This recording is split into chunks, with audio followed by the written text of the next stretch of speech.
noite a todas. Vamos nos colocar de pé para dar início ao nosso culto.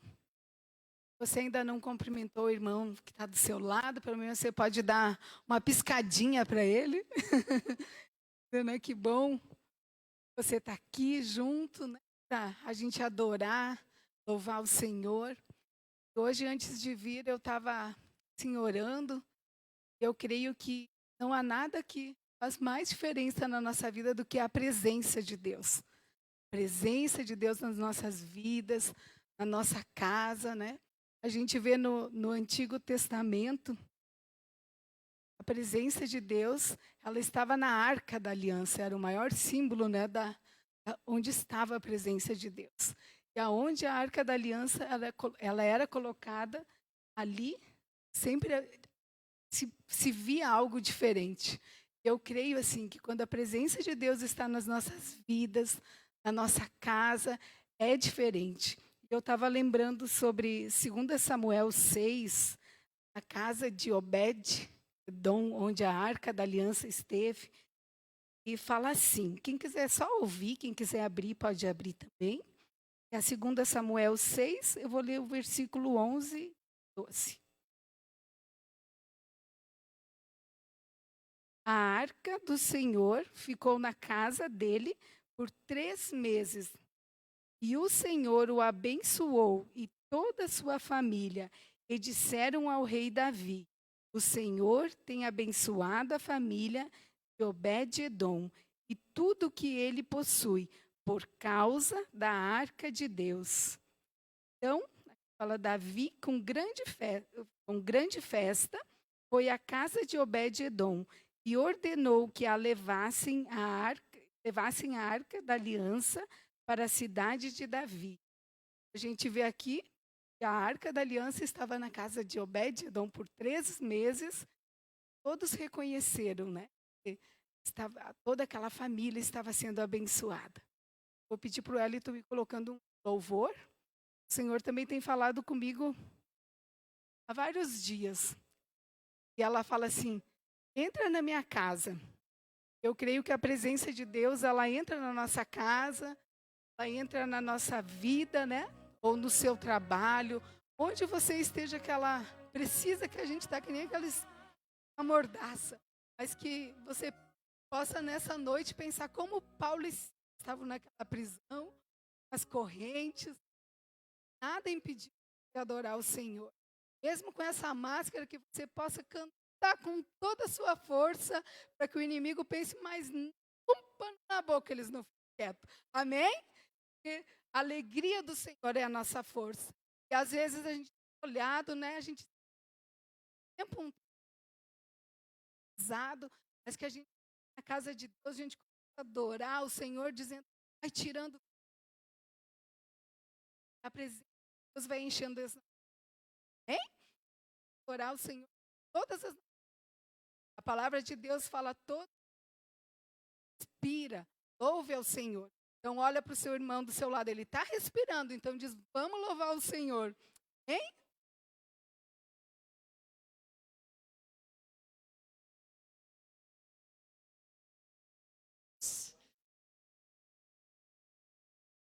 Aleluia, Deus.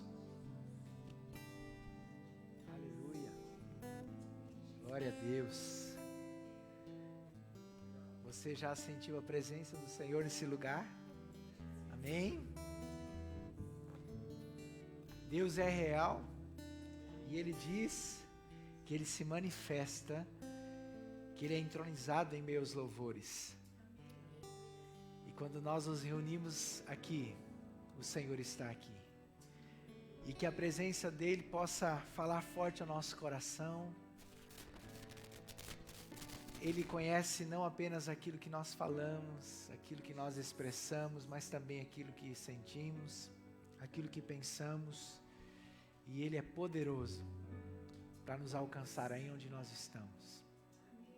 O Senhor é mais forte do que qualquer sentença que tenha sido decretada contra nós.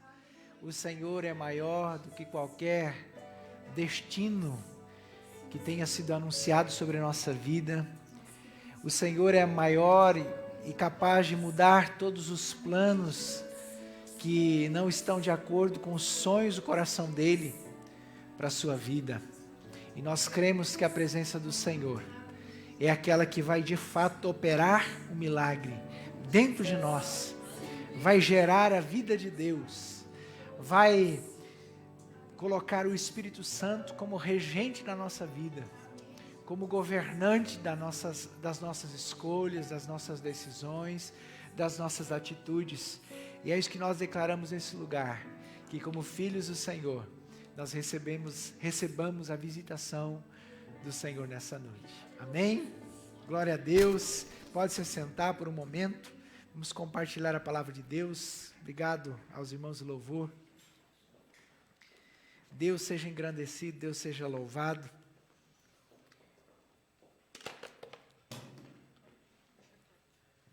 Obrigado. Glória a Deus. Queremos incentivar os irmãos, na medida do possível, a estarem participando dos cultos presenciais, estando atentos também às necessidades das pessoas durante a semana e sendo instrumento do Senhor na vida destes. Quando você, por algum motivo ou outro, não puder vir, estamos fazendo uma transmissão pelo Face, por enquanto. A imagem não está com toda aquela qualidade, mas o som está bom. Então, vocês podem estar acompanhando. Priorizem o presencial, mas a gente sabe que nem sempre é possível. E quando não for possível, priorizem esse tempo em casa, assistindo esse recurso, por esse recurso que Deus nos possibilitou. Tá bom? Ok? Estamos combinados dessa forma? Glória a Deus. Muito bem. Nós falamos há algumas semanas atrás sobre momentos que acabam fazendo o papel de operadores de mudança. Momentos que passamos a nossa vida e que são agentes de mudança, são instrumentos de mudança na nossa vida. E eu creio que esse tempo que nós estamos vivendo é um tempo assim, onde nós somos chamados à reflexão, chamados à mudança, porque coisa triste é passar por um momento assim e não aprender nada, não mudar nada. Então, eu creio que esse é um tempo onde os nossos ouvidos precisam estar atentos àquilo que Deus está falando, os nossos olhos abertos àquilo que o Senhor deseja nos mostrar. Então, nós precisamos, sim, entender que esse é um tempo que Deus fala. E eu quero convidar você a abrir esse texto de 1 Coríntios capítulo 10.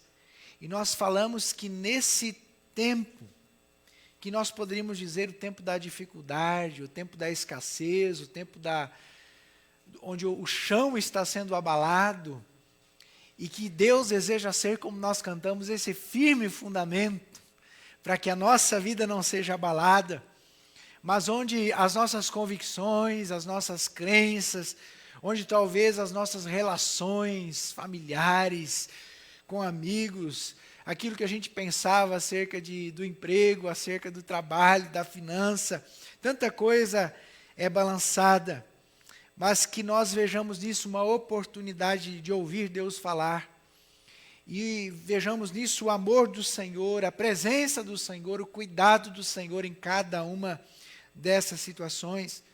Então, quando nós falamos de que um filho, uma filha de Deus passa por dificuldade, nós devemos entender que essa é muitas vezes uma experiência necessária, porque a alegria, a abundância não está conseguindo nos ensinar algo essencial, algo fundamental. E nós estamos no meio da abundância e da riqueza perdidos. Estamos no meio de uma situação onde aparentemente tudo está no mar de rosas, mas o Senhor sabe que existem coisas que não estão indo bem. E esse Deus que deseja a nossa bênção, deseja nos conduzir não apenas por esses anos de vida que vivemos aqui, mas deseja nos dar esse privilégio de desfrutar da presença do Senhor eternamente.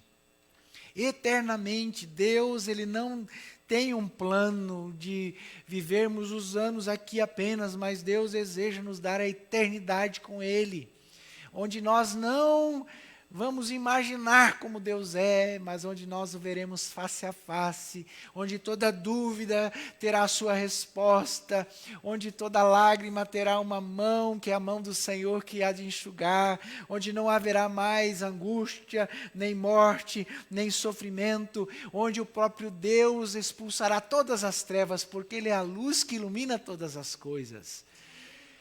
E lá tudo será maravilhoso.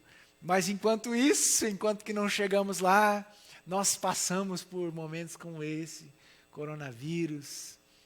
E não bastasse os coronavírus, as outras situações tantas. E aí podemos descobrir que talvez o coronavírus nem seja o maior dos problemas. Como nós vemos na situação política, nós vemos a questão familiar, muitas vezes debaixo de uma grande pressão, sem contar as nossas lutas internas, que ninguém mais está sabendo, só nós e Deus. E Deus muitas vezes está sabendo porque Ele sabe tudo, e não é porque a gente falou para Ele. E Deus não quer que seja assim. Deus deseja ouvir aquilo que está passando no nosso coração, porque Deus é de fato alguém que não pode apenas ouvir, mas é alguém que pode agir em nosso favor. Você crê nisso? Amém. Diga assim: Deus não pode apenas me ouvir, mas Deus pode, sempre, em todo tempo, me socorrer. Glória a Deus por isso. Então, esses momentos de dificuldades que nós poderíamos chamar de deserto, essa palavra deserto fala de escassez, fala de dificuldade. Ela faz parte na vida cristã. E nós falamos sobre um aspecto de que o deserto, ele deseja tratar a questão da idolatria do nosso coração. Quando nós levantamos para nós ídolos físicos, quando uma nação tem os seus ídolos, tem as suas imagens, tem os seus deuses, e se prostra diante deles, Deus está lidando com a idolatria. Mas Deus também quer tratar com os ídolos do nosso coração, aquelas coisas que ocupam em nossa vida o lugar de Deus. Porque já não buscamos Deus em primeiro lugar, mas buscamos os nossos interesses, as nossas prioridades. E tudo isso, Deus permite momentos assim também, para colocar no seu devido lugar. Quero convidar você a abrir a palavra de Deus em 1 Coríntios 10. Nós vamos ler esse texto, do versículo 1 ao versículo de número 13. Glória a Deus. Obrigado, Lisandra. Isso aí. Que você tenha um marido abençoado na sua casa.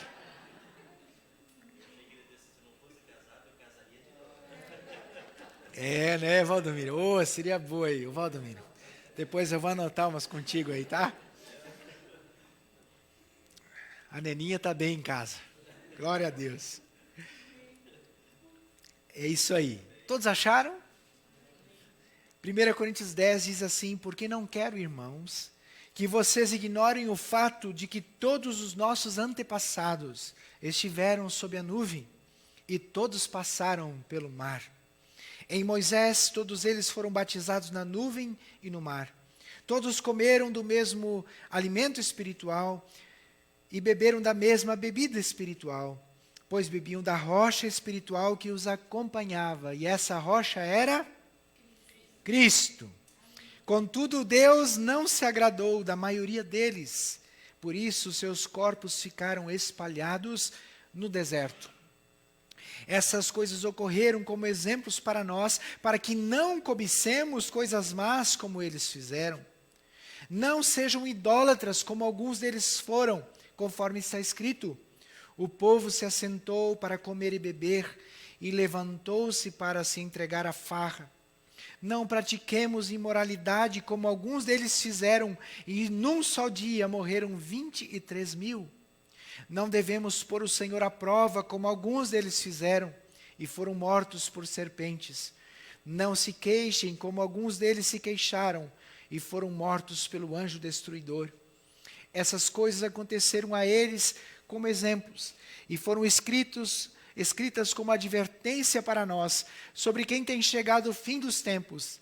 Assim, aquele que julga estar firme, cuide-se para que não caia. Não sobreveia a vocês tentação que não fosse comum aos homens. E Deus é fiel. Ele não permitirá que vocês sejam tentados além do que podem suportar. Mas quando forem tentados, Ele mesmo lhes providenciará um escape para que o possam suportar. Até aqui, glória a Deus, que o Senhor, pela sua palavra, opere na nossa vida, na vida da igreja, do povo do Senhor, cura, libertação, transformação, santidade, caráter de Cristo, em nome de Jesus. Glória a Deus. Quero falar nessa noite que o deserto é um lugar para tratar com a maneira como nós ouvimos a voz de Deus. A maneira como nós ouvimos, desculpa, irmãos. O deserto é um lugar para nós tratarmos, para Deus tratar em nós a maneira como nós ouvimos Satanás falar conosco. Como nós ouvimos Satanás vir com as suas propostas na nossa vida. Nós sabemos que a primeira vez em que está registrado na Bíblia, em que se ouviu a voz de Satanás, não foi num contexto de deserto. Foi num contexto de Jardim do Éden, que é o paraíso. O oposto do deserto é o paraíso.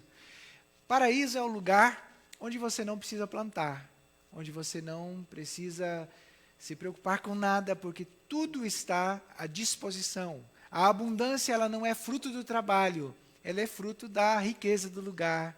Então, o paraíso é o melhor lugar para se estar.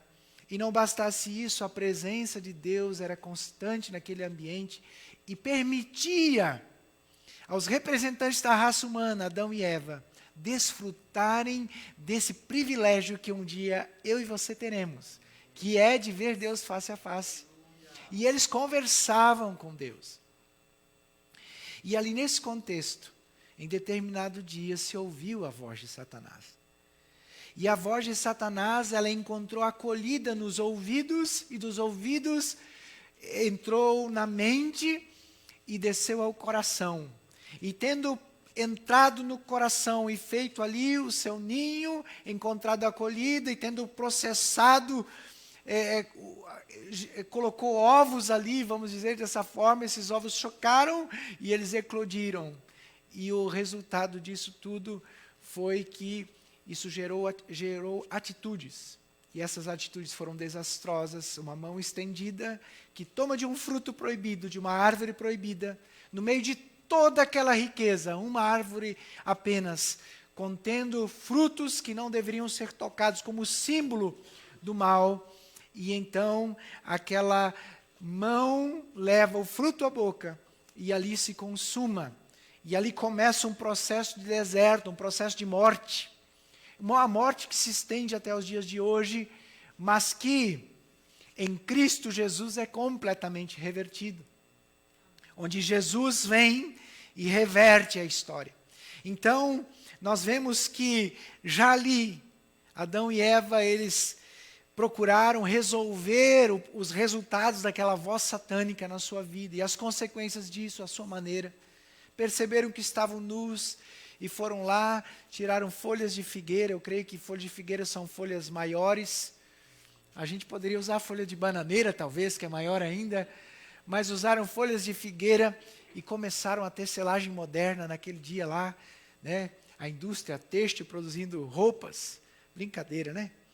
Mas por causa da sua vergonha, do sentimento de culpa, de se esconderem um do outro, entrou o medo, a vergonha, coisas que não cabiam àquele contexto, e principalmente o medo de Deus.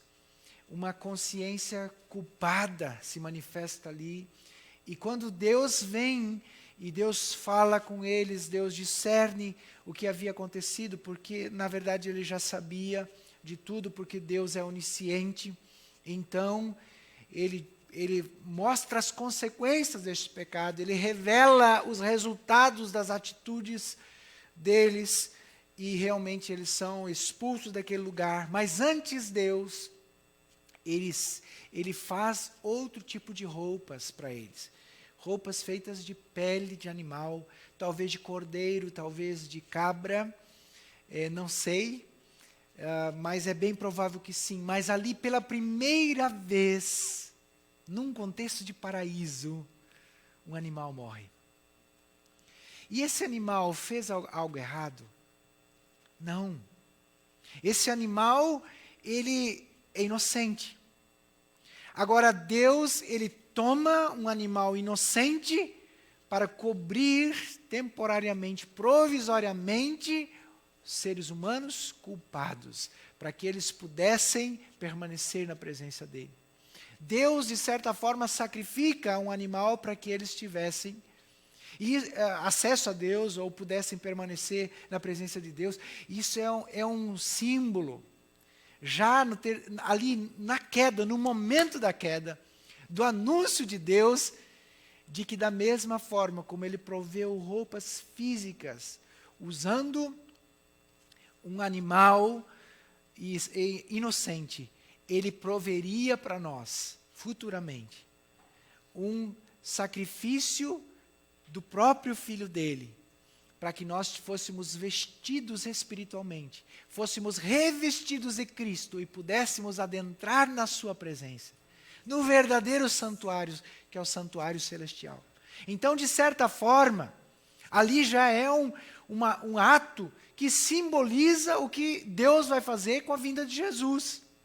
Então, Cristo, a obra de Jesus, os próprios sacrifícios todos, o culto do templo, anuncia Jesus. Anuncia a vinda de Jesus. O apóstolo Paulo, ele diz que a nuvem que guiava o povo, o mar, o maná que descia do céu e a água que saía da rocha, todos eles eram alegorias do próprio Cristo. Porque ele diz que, pois bebiam da bebida da rocha espiritual que os acompanhava, e essa rocha era Cristo. Agora você imagina uma rocha acompanhando o povo caminhando no deserto. Mas era uma rocha viva, é um fundamento vivo, firme, que acompanhava o povo. E ali, a gente vê as consequências de se ouvir a voz satânica, a voz maligna. E com certeza, em tempos assim, de fragilidade, em tempos onde o nosso chão está balançando, essa é uma área onde Deus deseja tratar. Se há alguma área da nossa vida onde nós estamos ouvindo vozes que não são a voz do Senhor, uma voz que não é a voz do bom pastor, uma voz que não é a voz de Deus, mas que é sussurro da serpente, sussurro satânico em nossa vida, e Deus deseja tratar. Para mostrar que o deserto é um lugar de lidar com a voz satânica, e que o deserto é um lugar para tratar com a presença do maligno ao nosso derredor. Foi ali onde Jesus foi tentado. Não é verdade? Foi ali, neste lugar de escassez, de dificuldade, onde Jesus pode discernir a voz do maligno e resistir a ela. E encontrou ali, pela palavra de Deus, uma comunhão profunda com o Senhor. E obteve grande vitória. Porque dificilmente alguém será tentado por Satanás enquanto está andando nos seus caminhos, enquanto está com as coisas todas em dia. A voz satânica provavelmente não vai trazer incômodo. Mas ali no deserto, Jesus, ele então pôde lidar com a voz satânica. E nós vemos que Satanás, ele tentou Jesus e também tenta os discípulos de Jesus. Foi ali, depois de 40 dias em jejum, que a voz de Satanás se manifestou. E ele disse, olha, você está com fome? Está vendo essas pedras? Transforma elas em pães. E depois ele fala uma segunda vez, e uma terceira vez, e eu acho que é o Evangelho de Marcos que registra que terminadas todas as tentações de toda sorte, de todo tipo. Ali estão registradas apenas 3, mas Jesus foi tentado de todas as formas, porque cada uma delas representa uma tentação em uma área da nossa vida, uma tentação física, uma tentação da alma e uma tentação do nosso espírito. O pão era uma tentação para o físico. O jogar do templo era uma tentação para a alma, porque promovia glória, poder, fama. E o adorar ali a Satanás era uma tentação do espírito, porque estaria quebrando a adoração a Deus, que deve ser somente a Deus. E Jesus ali, ele resistiu, ele discerniu a voz satânica. Ele discerniu a voz satânica, aquilo que Adão e Eva, eles não conseguiram discernir lá no paraíso, Jesus discerniu. E Jesus quer dar para nós a capacidade de discernir o que na nossa vida é voz do maligno. O que são vozes do inimigo sussurrando. E isso aconteceu lá com o povo enquanto caminhava no deserto. Nesse texto que nós lemos.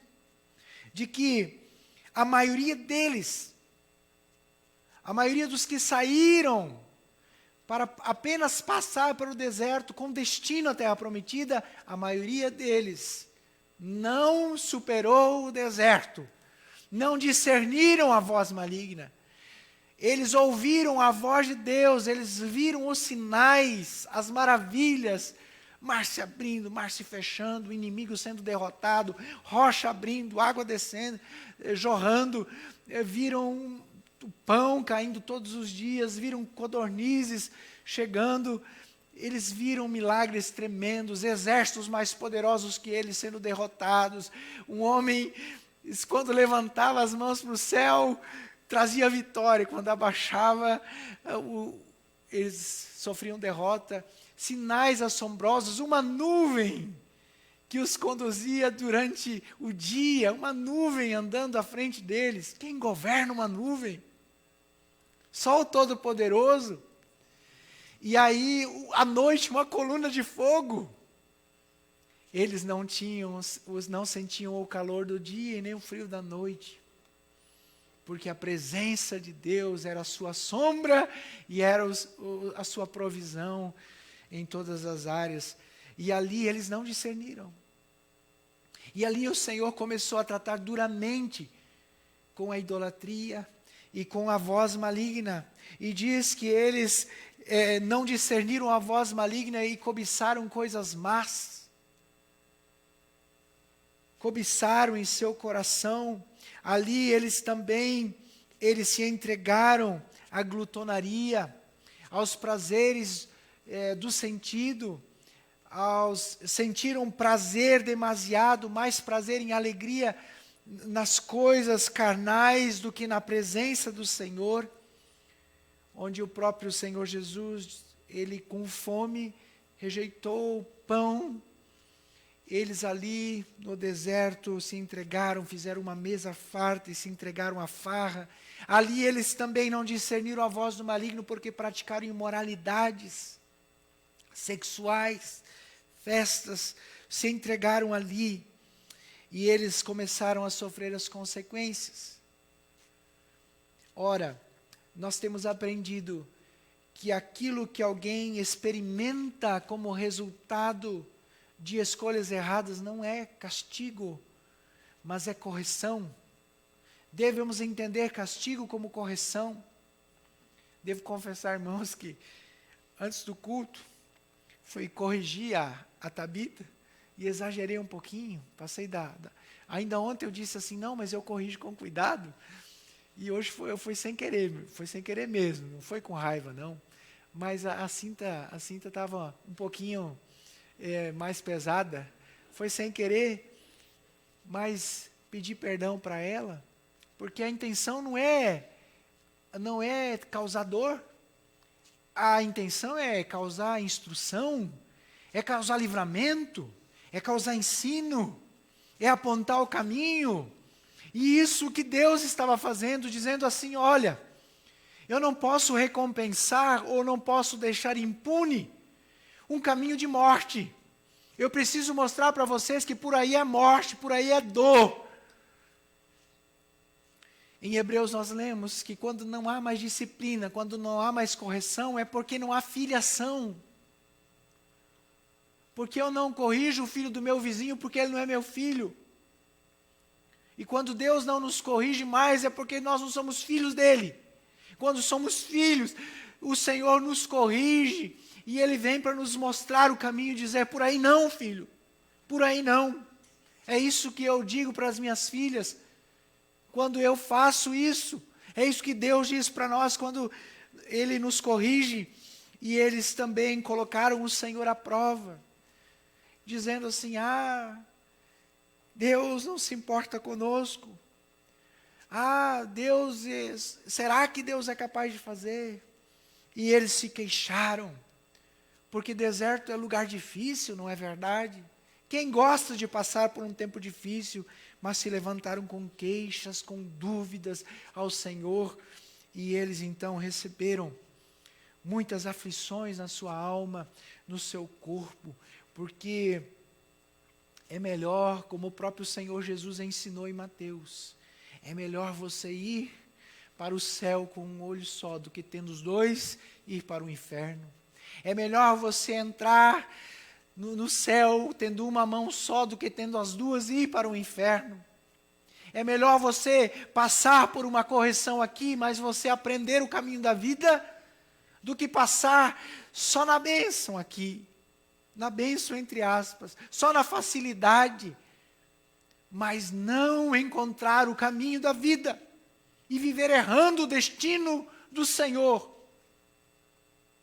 Por isso, deserto é lugar para passar, sim, por tentação, e nós somos tentados no deserto. Por isso Jesus, ele ensinou os seus discípulos a orar isso já na oração, que nós conhecemos como a oração do Pai Nosso, quando ele disse: não nos deixe cair em tentação, mas livra-nos do mal. Porque Satanás está sempre tentando, ele está sempre buscando uma maneira de nos enredar, ele não dá folga, ele está sempre tentando se opor à obra de Deus na nossa vida, e não vem só com coisas ruins, porque se viesse com coisa ruim, quem ia querer? Não é verdade? Se ele tentasse os homens com uma mulher feia, ia dar alguma coisa? Não. Não vai tentar dessa forma. E também nenhuma mulher é tentada se vê a outra vestindo uma bota que não tem nada a ver. Mas agora quando vê aquela bota que tinha visto na vitrine, aí os olhos crescem, né? E o coração cobiça. Ou com aquele penteado, né? Todo descabelado, quem vai querer, né? Agora, se ela fez aquele capricho no cabelo, está toda lustrosa, né? Aí sim, fez chapinha, luzes, aí bate aquele remorso no coração. Então, Satanás está tentando. E ele não tenta com coisas ruins. Quando tentou Eva, o que diz lá? Vendo Eva, que a fruta era de boa aparência e desejável para dela se obter conhecimento.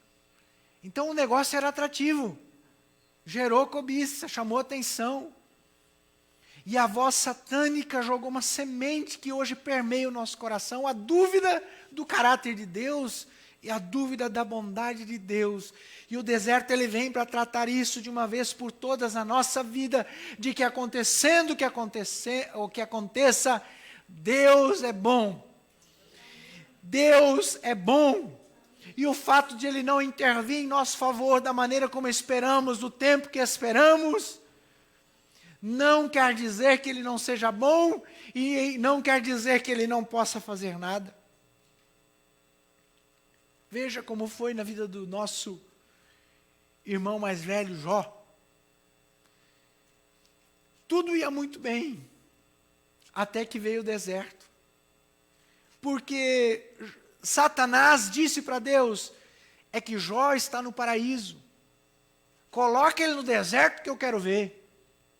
E foi lá no deserto onde Jó teve que lidar com a voz do maligno, com a voz satânica, que vinha dos seus próprios sentimentos, que olhavam para o desespero da sua alma, que teve que lidar com um corpo em frangalhos, que veio da boca da sua própria esposa quando disse: amaldiçoe-se teu Deus e morre, que veio da boca dos seus próprios amigos, que disseram: Jó, você aí precisa rever a sua vida. A voz satânica, vinda no deserto, porque é um erro achar que Deus se manifesta apenas na abundância. Deus também se manifesta no deserto. E Jó foi levado ao deserto, e lá ele discerniu a voz satânica e maligna, mas também lá foi o lugar onde ele viu a Deus. Porque foi o que ele registrou na Sagrada Escritura, quando ele disse: antes eu só te conhecia de ouvir falar, mas agora eu aprendi nesse deserto a te enxergar, a te ver. Agora os meus olhos te veem. E a perspectiva de Jó mudou. Ele sabia discernir a voz maligna e a voz satânica, e conhecia Deus profundamente. Ele aprendeu a discernir as propostas malignas na voz desses seus amigos, aqueles que estavam ao seu redor. Ele aprendeu a discernir a voz maligna da sua própria alma, doída, machucada. Será mesmo que eu preciso passar por isso aqui? Pois eu procurei agradar ao Senhor em todo o tempo. E com certeza, aquela proposta de Epicuro, ele também sentiu lá. Qual que é a proposta de Epicuro? Essa teoria aí do epicurismo, essa corrente filosófica, onde ele diz assim: se Deus é todo poderoso e te deixa sofrer, então ele não é bondoso. Porque se ele é todo poderoso e é bondoso, então deveria fazer alguma coisa. Agora, se Deus é bondoso e não faz nada, é porque ele não é todo poderoso. Então eles procuram eliminar de que Deus não pode ser bom e todo poderoso ao mesmo tempo. Mas é justamente isso que a Bíblia afirma, que Deus é todo poderoso e ele é todo bondade. De que ele pode sim, em qualquer situação, interferir ao nosso favor. Mas se ele não o fizer, ele jamais deixará de ser bondoso. Em todo tempo, estamos debaixo das mãos de um Deus que nos ama, que é bondoso conosco. Mas Satanás vem no deserto e diz assim: ó, isso aí adianta? Porque antes, quando você não estava seguindo a Deus, você estava até melhorzinho que agora. Você está no deserto. Mas ele não está deixando você ver que o deserto é um lugar onde o próprio Deus está com você, de uma maneira como ele deseja se revelar de uma forma profunda e fazer com que nós saiamos como Jó saiu. E aí, então Satanás, ele tentou Jesus e também nos tenta. O próprio Jesus disse isso. Simão, Simão, Satanás pediu vocês para dar uma peneirada. E olha, só quero te dizer, eu orei por você. Eu intercedi junto ao Pai por você. Porque Satanás pediu vocês para peneirar. E nós sabemos quem caiu da peneira. Nós sabemos quem foi. Simão, Simão, Satanás pediu vocês para peneirá-los como trigo. Jesus está dizendo, as tentações existem, o mal é real. Ele está sim procurando colocar impedimentos àqueles que estão no caminho da vida. Ele está sim procurando afastar do Senhor. Diz ali em 1 Crônicas 21:1, Satanás levantou-se contra o povo de Israel e levou Davi a fazer um recenseamento do povo.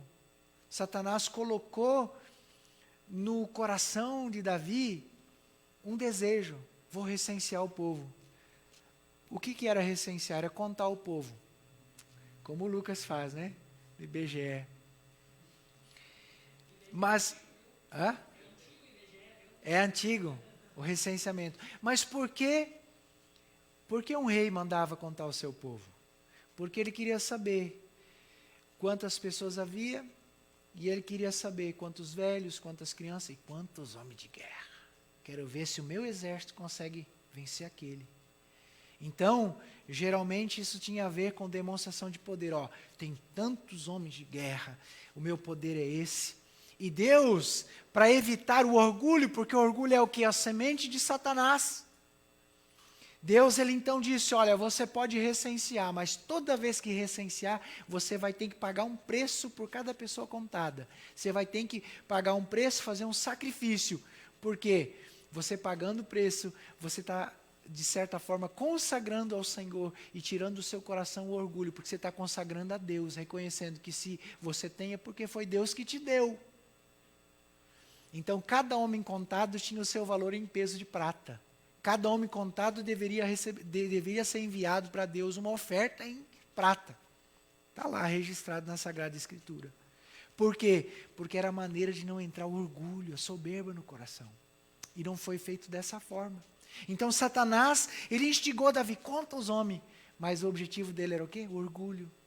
Glória, olha que exército poderoso que você tem. Então Satanás, ele é o adversário, ele é o tentador. E ele faz isso no deserto. Ele faz isso no deserto. E nesses dias, qual é a voz maligna que ele tem falado no nosso ouvido? Que desânimo ele tem jogado? Que mentira ele tem contado? Quais situações, quais eventos, quais pessoas ele tem usado para promover a descrença, a dúvida do caráter, da bondade de Deus, do poder de Deus. Satanás pode vencer os discípulos? Pode. Jesus poderia ter pecado no deserto? Poderia. Alguns dizem que jamais Jesus não poderia ter pecado. Eu acredito que poderia, porque senão seria um faz de conta, não é verdade? Porque tentação só é tentação quando existe a possibilidade de pecar. Senão não é tentação, senão é um faz de conta. Então Jesus, na minha opinião, ele poderia sim ter se dobrado diante de Satanás. Mas ele resistiu. E ele nunca permitiu que houvesse uma semente de Satanás nele. Então, Satanás pode vencer os discípulos. Foi o que ele fez com Judas. Foi com ele que ele fez com Pedro, de certa forma, ali temporariamente, quando Pedro negou Jesus. O apóstolo Paulo, ele escreve em 1 Timóteo capítulo 5, versículo 15. Vamos até abrir esse texto. 1 Timóteo capítulo 5.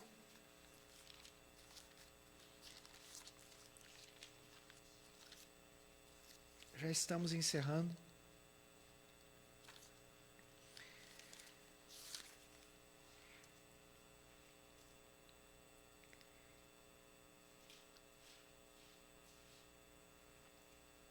Algumas, na verdade, já se desviaram para seguir a Satanás. Em 2 Timóteo, o apóstolo Paulo também fala de outros companheiros, pessoas que trabalharam com ele junto na obra, mas que quando viram ele ser preso, quando viram que ele não estava saindo em liberdade, em vez de ser liberto, foi enviado de Jerusalém para Cesareia, e acabou em Roma. Pessoas ali no deserto ouviram a voz maligna e disseram, é verdade, ou Deus é bom, mas não é todo poderoso, ou Deus é todo poderoso, mas não é bom. E deram ouvidos e se desviaram. E ele cita alguns nomes, Alexandre, o ferreiro, o latoeiro, e tantos outros. No capítulo de número 4, Demas, amando este mundo, abandonou-me e foi para Tessalônica. A Alexandre, o ferreiro, causou-me muitos males. O Senhor lhe dará retribuição pelo que fez. E tantos e tantos. Então, Satanás, ele pode vencer os discípulos. Por isso é tão importante vigiar e orar nesse tempo de deserto. Por isso é tão importante agir como Jesus agiu no deserto. De se resguardar em Deus, de se municiar da palavra de Deus, de fazer da palavra de Deus o seu alimento, a sua arma, o seu sustento, fazer da comunhão com Deus, da oração,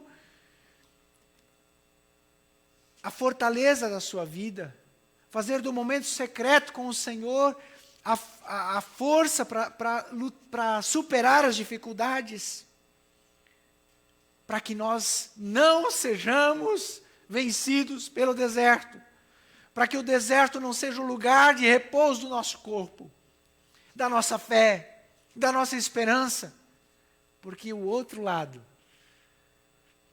é o lugar onde o Senhor quer que nós estejamos. Agora, é verdade que Satanás pode vencer os discípulos, mas é bem verdade que os discípulos podem vencer Satanás. E a palavra de Deus está cheia disso.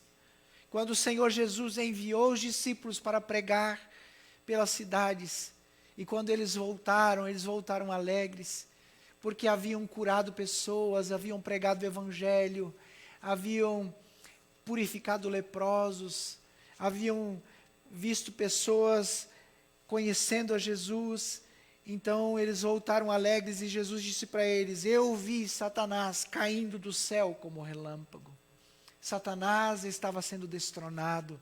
Satanás estava sendo vencido pelos discípulos que estavam debaixo da comissão de Jesus, debaixo do envio da palavra de Jesus, que disse: vão e façam, preguem, curem, purifiquem.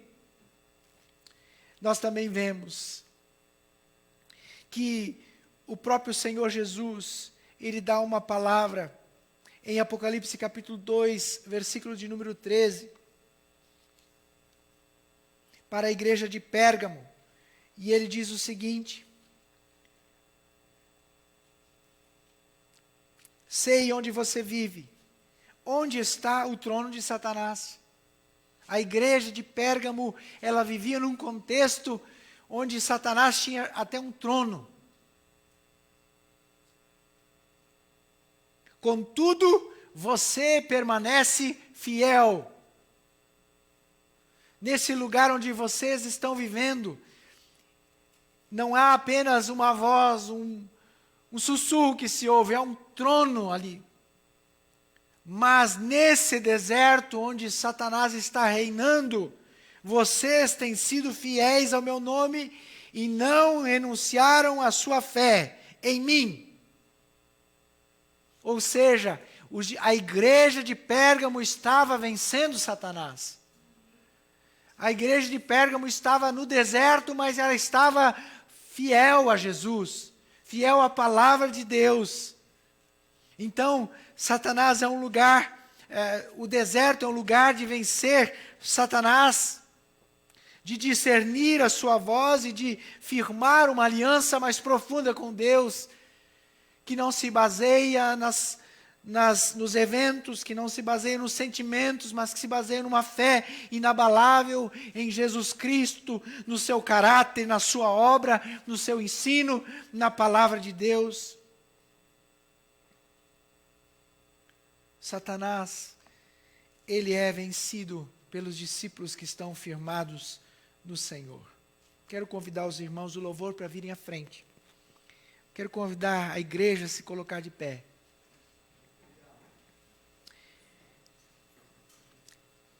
Deus aceita as pessoas como elas estão. Por exemplo, para Deus me aceitar, eu primeiro preciso me arrumar, me ajeitar, me corrigir, para daí Deus me aceitar? Não. Deus nos aceita como nós estamos, Deus nos aceita como nós somos. Quando o filho perdido estava voltando da perdição, ele estava como? Bem vestido? Não. Ele estava cheirosinho, banho tomado? Não. Roupas rasgadas? Mal cheiroso? Fedendo a porco? Ele estava com calçado bom nos pés? Não. Descalço, como homem escravo. Ele não tinha mais autoridade no seu dedo, ele não tinha mais o anel de selar. Toda a sua riqueza havia sido perdida. E ele estava nu, pobre, miserável. E ele tinha consciência disso. Mas o seu coração dizia: volta para o Pai. Se arrepende. O Pai trata bem os servos. Você que é filho, Ele vai te aceitar. E ele volta arrependido, se prostra e diz: Pai, pequei contra o céu e contra ti, já não sou mais digno de ser chamado o teu filho. Lá no deserto, o filho aprendeu a discernir a voz de Satanás e a voz de Deus.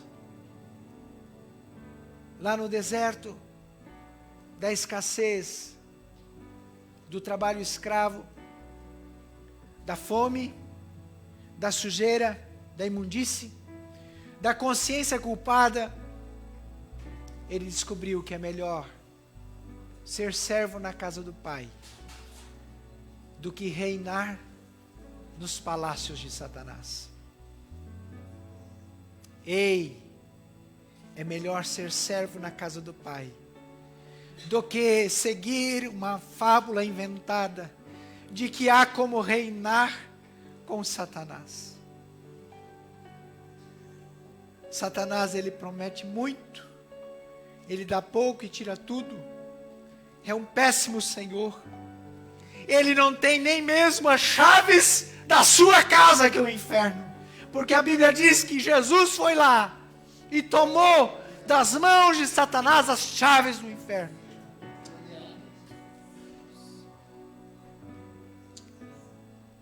E aí o Pai diz: filho, eu te aceito como você está. E aqui nós precisamos discernir. Há um engano de Satanás aqui. Quando a gente diz assim: bom, já que Deus me aceita como eu estou, como eu venho para Ele, então eu posso ficar assim do jeito que eu estou. Mas o Pai faz o quê? Diz assim: tira a sua roupa rasgada, toma um banho, tira esse cheiro do pecado, coloca uma sandália nos pés. Embora Deus nos aceite como nós estamos, por nos amar, Ele não nos deixa como estamos. Nós não podemos continuar na presença do Pai, vivendo com Ele como nós vivemos longe dEle. Ou a presença do Pai nos separa do pecado, ou o pecado nos separa da presença do Pai. Deus nos aceita como nós estamos, mas por nos amar, Ele provê. Não é você que vai se limpar, não é você que vai se comprar uma roupa. É o Senhor Jesus que vai colocar em você o Espírito dEle, e que vai fazer germinar dentro de você um novo homem, uma nova mulher. Não somos nós, é o Senhor em nós. Somos nós do Senhor e Ele em nós que opera essa transformação. Quero convidar você, se você deseja posicionar nessa noite, nesse deserto, nesse momento em que está vivendo, discernindo a voz satânica e rejeitando ela e dizendo assim: sim, Senhor, eu abro mão, e eu quero, Senhor, ouvir somente a Tua voz. Eu quero ser como Jesus foi no deserto. Eu quero ser cheio da presença do Senhor. Quero ser cheio da palavra do Senhor. Eu quero estar em comunhão contigo. Eu quero beber de Ti. Eu quero me alimentar de Ti. Porque há uma comida espiritual, há uma bebida espiritual. E essa é Cristo, essa é Jesus. Essa é a palavra de Deus. E eu, Senhor, desejo ser fiel ao Senhor. Eu desejo prevalecer no meio da adversidade, da dificuldade. Eu não quero apenas ser servo, eu quero ser filho. Senhor, e eu abro mão de tudo aquilo que não condiz com uma vida em tua casa, Senhor. De que adianta reinar aqui, Deus, e viver longe da tua presença na eternidade. De que adianta ser visto como alguém, Deus, que tem tantos recursos e no final, Senhor, não tem a herança do Senhor. Se você deseja decidir algo com o Senhor, um compromisso com o Senhor renovado, sai do seu lugar e se poste ou na lateral ou no corredor. Ou na lateral ou no corredor. E nós vamos cantar um louvor. Nós vamos cantar um louvor. Na experiência cristã, o deserto é um lugar para tratar com a voz de Satanás a nossa vida.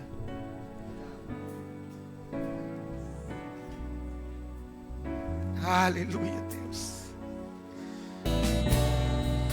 Aleluia. A palavra de Deus diz que nós vencemos a Satanás pelo sangue do Cordeiro, pelo sangue de Jesus.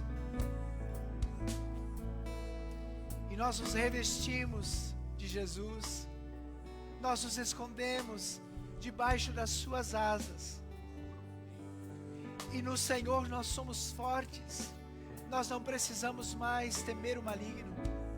E nós declaramos, Senhor, nessa noite aqui neste lugar, declaramos, Senhor, no mundo invisível, Pai, a liberdade de filhos de Deus, a liberdade da tua igreja, para viver isso que cantamos, Senhor, em fé e esperança, crendo no Senhor, não sucumbindo, não desfalecendo, não desmaiando, não negando, não retrocedendo, não desesperando, não debaixo de uma sofrência aguda, mas sabendo o Deus a quem servimos, conhecendo as suas promessas e o fruto da fé. Em nome de Jesus, Senhor, em nome de Jesus, fortalece a igreja do Senhor, que cada um aqui seja fortalecido na autoridade de Cristo, e todos nós sejamos aproximados do trono da graça de Deus, de onde flui perdão, reconciliação, filiação, em nome de Jesus. Diga assim comigo: eu declaro, pela fé em Jesus Cristo, a quem eu confesso como meu Senhor e Salvador, que os meus ouvidos ouvirão as palavras de Deus, que o meu coração se deixará conduzir pelo Senhor, e que nas minhas dificuldades, na autoridade de Cristo, eu discerno e eu renego, rejeito a voz maligna, a voz satânica, e que o meu coração está inclinado em obediência às palavras de Deus, às suas promessas, e os meus pés estão firmes no seu caminho, que é um caminho de vida, de esperança e paz, rumo à eternidade, rumo a ver Deus face a face. Eu te agradeço, Deus, porque de mim mesmo nada sou, mas em ti sou filho, pela fé em Jesus. Obrigado, Senhor. Amém e amém. Aplauda o Senhor, porque Ele é bom. Aleluia. Graças a Deus. Nós temos agora a oportunidade de ofertar, de dizimar. Você pode fazer isso com fé em nome de Jesus. Eu quero convidar o irmão Rogério para vir aqui, nós orarmos pelo Diego. E também quero convidar para quem precisa de oração para vir aqui à frente. Se alguém está com alguma enfermidade, vou estar orando também. Então, enquanto que o Rogério ora, os irmãos podem tocar. Você que quer ofertar, pode ofertar. E você que precisa de uma oração, pode vir receber a oração em nome de Jesus. Amém? Obrigado, Jesus, por tudo que tu tens feito nessa noite. Obrigado por tudo que tu tens feito durante toda a nossa vida até aqui, Senhor. Amém. Obrigado pela vida do Digão, Senhor, nosso amado irmão, Senhor. Obrigado pela conversão, Deus, tão genuína que ele tem, Senhor, que nós convivemos com ele, sabemos, Pai, e realmente, Pai querido, vemos o teu amor, Deus, e o teu poder sobre a vida dele, Senhor. Deus, muito obrigado pela provisão que tu tens trazido a cada um de nós, pela provisão que tu tens dado para o Diego, Senhor querido, ter suportado todo esse deserto, todo esse reparo na sua vida, Senhor querido, e pelas palavras, as cartas deles, vemos como tu tens fortalecido e edificado a vida do nosso irmão ali, Senhor.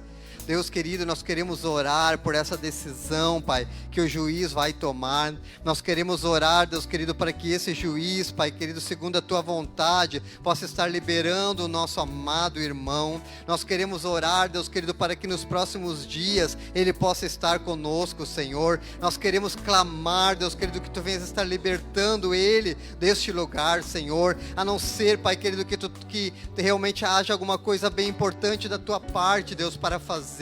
Deus querido, liberta ele. Deus querido, dá liberdade por nosso amado irmão, Senhor. Oh, Pai querido, fortalece ele até o último dia que ele ficar ali, mas que esse dia seja, Pai querido, agora terça ou quarta-feira, que haja uma decisão, Pai querido, nesse processo, Senhor. Deus, se realmente Satanás está agindo de alguma maneira, Deus querido, nós pisamos sobre a cabeça de Satanás e nós ordenamos que ele se retire desse processo e que realmente a tua vontade venha se estabelecer na vida do Diego, na vida da Lu, Senhor, nessa casal tão especial, Deus querido, tão abençoado e tão amado por nós, Pai. Nós oramos por ele, Pai. Nós realmente colocamos o sim da igreja, segundo cada promessa que tu tens feito na vida deles, Pai. Deus, tudo aquilo que tu tens escrito sobre a vida do Diego, Senhor, antes da fundação do mundo, Senhor, haviam coisas escritas sobre a vida dele, Pai querido, e o propósito, Deus querido, que tu tinha na vida dele se desviou, mas nós queremos orar, Pai,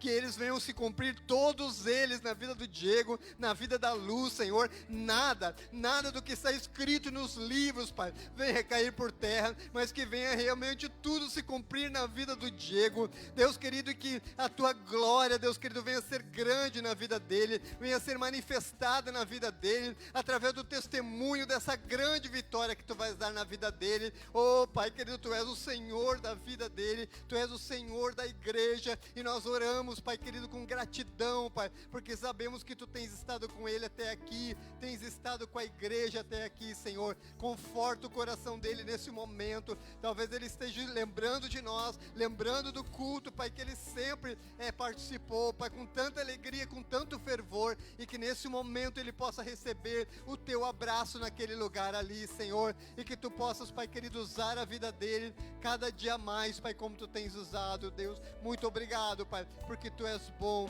tu tens sido bom, Pai, e nós te louvamos e nós te adoramos pela tua bondade, Pai. Nós sabemos, Pai, que tu és bom, nós sabemos, Pai, que tu és todo poderoso, e sabemos que tu és bom, reconhecemos isso, a tua bondade, a tua grandeza, o teu poderio, Senhor, e nos inclinamos diante de ti para te adorar. Reconhecemos que tu és o Senhor dessa terra e te adoramos de todo o nosso coração, em nome de Jesus, Pai. Aleluia, Deus. Amém, Jesus.